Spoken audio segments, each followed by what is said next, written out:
Hello, dear learners. Welcome back to another episode of our spoken English learning journey. In the last video, we have learned can have or could have.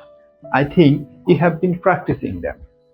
Today, we are going to learn another powerful structure that helps us talk about the past mistakes or things we are regret. It should have or shouldn't have.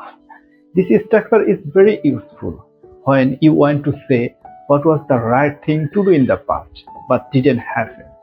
Don't worry, I will explain it in an easy way with simple examples you can use in real life. So let's dive into the lesson and become more confident step by step. So চলুন তাহলে আজকে ভিডিওতে আমরা আরো দুইটি গুরুত্বপূর্ণ structure শিখব। তাহলে দেখে নেই আমাদের প্রথম স্ট্রাকচার। এক নম্বর স্ট্রাকচার হচ্ছে তাহলে এক নম্বর স্ট্রাকচার ছিল শুড হ্যাভ, উচিত ছিল। মানে এই স্ট্রাকচারটা আমরা ইউজ করব কোনো কিছু করা উচিত ছিল বা উচিত হয়নি এরকম সিচুয়েশন বা এরকম কোনো সিচুয়েশন ফেস করলে আমরা এই স্ট্রাকচারটা ইউজ করে কনভারসেশন করব।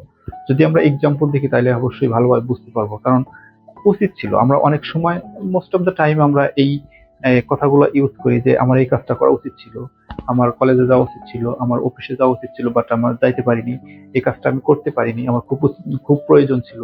সো এরকম সিচুয়েশন আসলে আমরা এই স্ট্রাকচারটা ইউজ করি। যদি আমরা কিছু এক্সাম্পল দেখি, এক নম্বর এক্সাম্পল কি বলছি, এক নম্বর এক্সাম্পলটি হচ্ছে I should have helped him, আমার তাকে সাহায্য করা উচিত ছিল। কি বলছি যে উচিত অর্থে যেটা করা উচিত ছিল বা অতীতে আমার কোনো কিছু করা উচিত ছিল এরকম অর্থে আমরা এই স্ট্রাকচারটি ইউজ করব। Should have, I should have helped him, আমার তাকে সাহায্য করা উচিত ছিল। যদি আমরা দুই নম্বর এক্সাম্পলটি দেখি,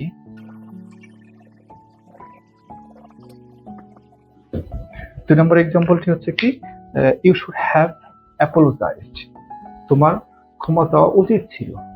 আবার বলছি ইউ শুড হ্যাভ অ্যাপোলোজাইজড, তোমার ক্ষমা চাওয়া উচিত ছিল।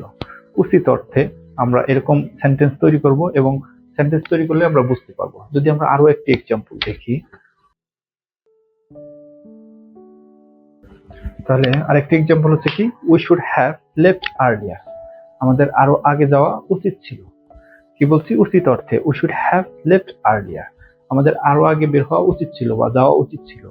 যদি আমরা আরো একটি এক্সাম্পল দেখি,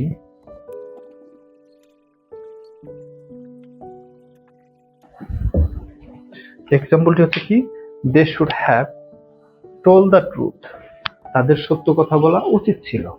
তাহলে আমরা বুঝতে পারছি যে শুড হ্যাভ আমরা কখন কোথায় কিভাবে ইউজ করব, এবং এই স্ট্রাকচার দিয়ে আমাদের অনেক সেন্টেন্স তৈরি করতে হবে এবং খুব দ্রুত বলতে হবে যাতে আমাদের কি বলে খুব তাড়াতাড়ি মুখস্থ হয়ে যায় এবং আমরা সিচুয়েশন অনুযায়ী জানি স্ট্রাকচার অটোমেটিক্যালি ইউজ করে সেন্টেন্স তৈরি করতে পারি।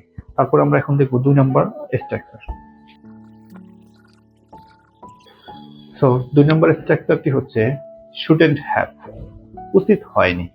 তাহলে আমরা প্রথমটা ছিল কি শুড হ্যাভ, দ্বিতীয়টা হচ্ছে শুডেন্ট হ্যাভ, উচিত হয়নি অর্থে। যদি আমরা বলি তাহলে দুই নম্বর স্ট্রাকচারটা হচ্ছে কি শুডেন্ট হ্যাভ, উচিত হয়নি।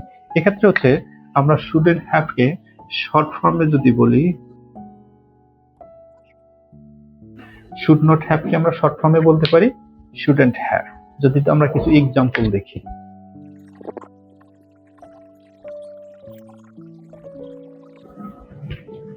তাহলে প্রথম এক্সাম্পলটি হচ্ছে কি you shouldn't have lied to your parents, তোমার বাবা মার সাথে মিথ্যা কথা বলা উচিত হয়নি। তাহলে কি বলছি শুডেন্ট হ্যাভ অর্থাৎ উচিত হয়নি।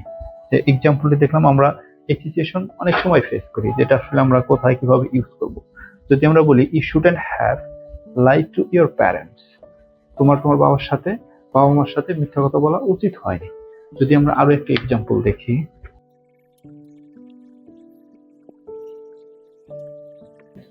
তাহলে এটি হচ্ছে কি he shouldn't have eaten so much, তার অধিক খাওয়া উচিত হয়নি বা তার অনেক খাওয়া উচিত হয়নি, এই অর্থে আমরা ইউজ করতে পারি। যদি আমরা আরো একটি এক্সাম্পল দেখি,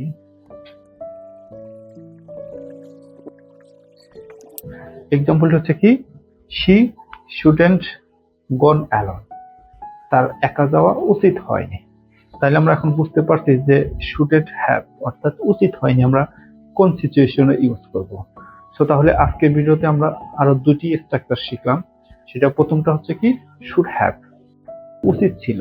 দুই নম্বরটা হচ্ছে কি শুডেন্ট হ্যাভ, উচিত হয়নি, যেটা অতীতে করা প্রয়োজন ছিল বাট করিনি, আর একটা করা প্রয়োজন ছিল। তো এই স্ট্রাকচার দুটো দিয়ে আমরা আগের মতোই কি বলে 5 থেকে 10টা করে সেন্টেন্স তৈরি করব এবং প্র্যাকটিস করব। যত প্র্যাকটিস করব তত তাড়াতাড়ি আমরা শিখতে পারবো এবং ইংলিশে কথা বলতে পারবো। Thanks for watching today's lesson. If you found this helpful, don't forget to like, comment and subscribe. See you in the next video with another powerful structure. Till then, keep practicing and stay motivated.